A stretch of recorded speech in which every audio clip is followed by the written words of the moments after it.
மீசாம் time நேர்களை நிகழ்ச்சிக்குள் அன்போடு வரவேற்றுக் கொள்கிறோம். ஈரானில் ஆட்சி மாற்றம், புதிய ஜனாதிபதியாக அஹ்மதி நஜாத்தி, மிக பெரும் பரபரப்பு.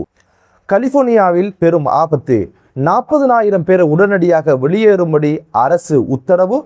உணவுக்காக வரிசையில் நிற்கும் அவலம்.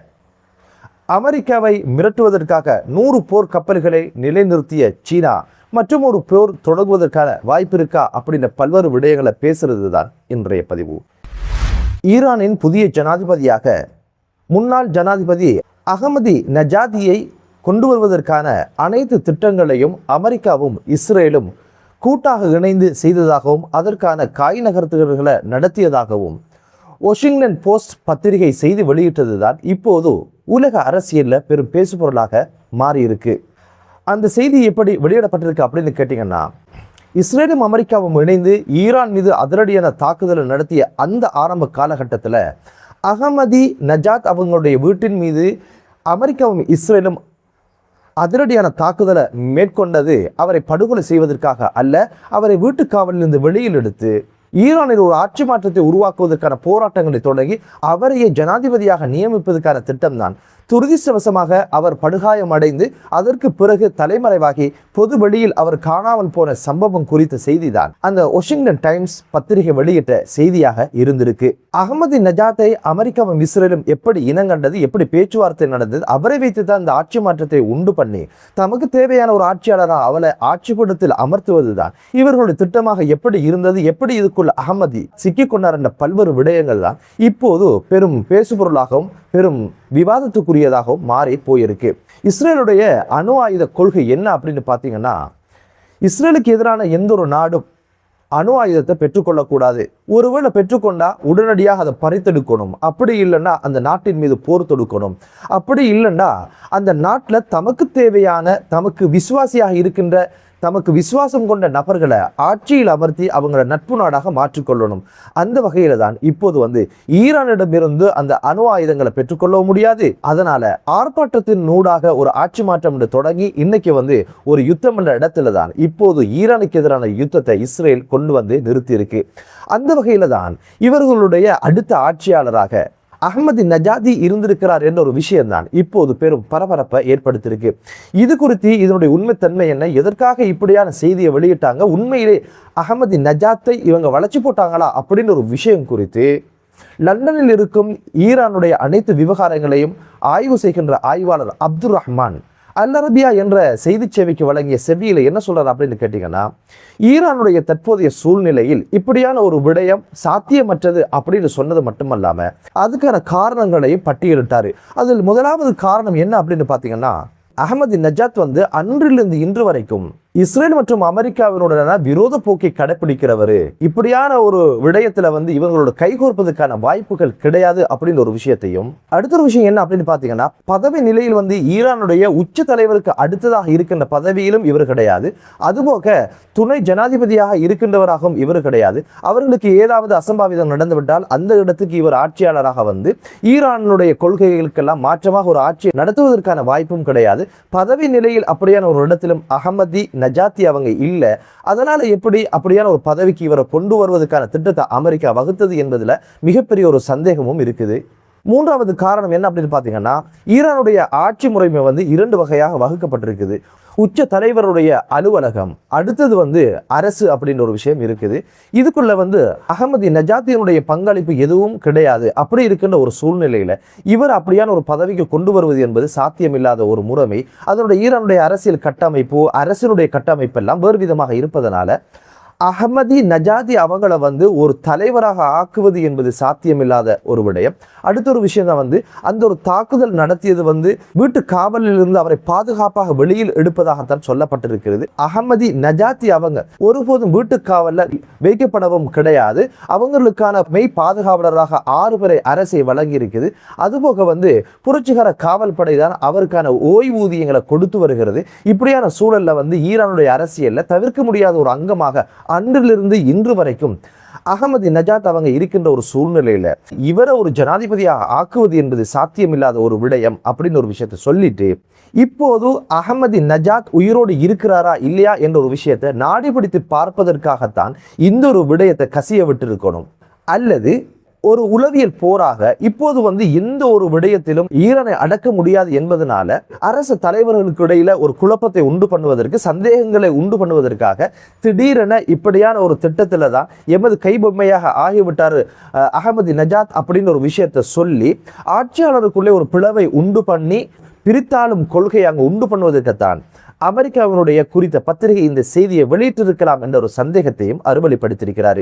ஆர்ப்பாட்டத்தால் சாதிக்க முடியாதது, யுத்தத்தால் சாதிக்க முடியாது, பேச்சுவார்த்தையால் சாதிக்க முடியாதது, முற்றுகையால் சாதிக்க முடியாத ஒரு விஷயத்தை இப்போது அரசு தலைவர்களிடையே ஒரு புரளியை கிளப்பி விட்டு அதிலிருந்து ஏதாவது லாபம் அடைய முடியுமா என்ற ஒரு விஷயத்துக்காகத்தான் இப்போது உளவியல் போராக இந்த ஒரு விஷயத்தை நிச்சயமாக அமெரிக்கா செய்ய நினைச்சிருக்கும் என்பதுதான் யதார்த்தமான ஒரு விடயம். பொறுத்திருந்து பார்க்கலாம். இந்த விஷயத்துல எது உண்மை, எது யதார்த்தம், எது பொய் என்ற ஒரு விஷயத்துக்கு காலம்தான் பதில் சொல்லும் என்று கூறி மற்ற செய்தி என்ன அப்படின்னு பார்த்தீங்கன்னா, கலிபோர்னியா எதிர்நோக்கி இருக்கின்ற மிகப்பெரிய ஒரு ஆபத்து. இந்த ஆபத்தின் காரணமாக 40,000 பேரை உடனடியாக வீடுகளை விட்டு வெளியேறும்படி அமெரிக்க அரசு இப்போது உத்தரவு பிறப்பிச்சதுதான் இப்போது சர்வதேச ஊடகங்களுடைய கவனத்தை ஈர்த்திருக்கு. ஒரு பிளாஸ்டிக் தயாரிப்புக்கு பயன்படுத்துகின்ற மிக முக்கியமான ரசாயன ஒரு தொழிற்சாலையில் தான் ரசாயன கசிவு ஏற்பட்டிருக்குது.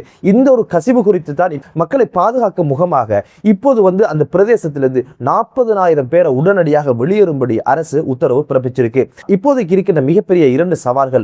ஒன்று கசிவு ஏற்பட்டாலும் ஆபத்தை உண்டு பண்ணும், அல்லது வெடித்து சிதறுவதற்கான வாய்ப்பும் இருப்பதனால வெடித்து சிதறும் பட்சத்தில் அருகில் இருக்கின்ற ஏனைய தொட்டிகளும் வெடித்து சிதறுவதற்கான மிக பெரும் ஆபத்தை இருப்பதனால உடனடியாக அந்த பிரதேசத்தில் இருக்கின்ற 40,000 நபர்களை உடனடியாக வெளியேறும்படி அரசு உத்தரவு பிறப்பிச்சது மட்டுமல்லாம இப்போது அந்த ஒரு தொழிற்சாலையை குளிர்ச்சியாக வைத்திருக்கணும் என்பதற்காக 24 மணி நேரங்களும் தண்ணீர் பீச்சு கொண்டிருக்கின்ற சூழ்நிலை உருவாகி இருப்பது மட்டுமல்லாம சுற்றுச்சூழலோட அதனுடைய கசிவுகள் கலந்து விட்டால் நிச்சயமாக தோல் நோய் மற்றும் சுவாச பிரச்சனைகள் மற்றும் கண்ணில் ஏற்படுகின்ற அபாயம் குறித்தும் இப்போது அரசு மக்களுக்கு தெளிவுபடுத்தியிருக்கிறது. உடனடியாக மக்களை வெளியேறும்படி அரசு உத்தரவு பிறப்பிச்சதுதான் இப்போது அந்த மக்களிடையே மிக பெரும் பதட்டத்தையும் அச்சத்தையும் உண்டு பண்ணியிருக்கிறது. மக்கள் உணவுக்காக வரிசையில் நிற்கின்ற சூழ்நிலை உருவாகி இருக்கு.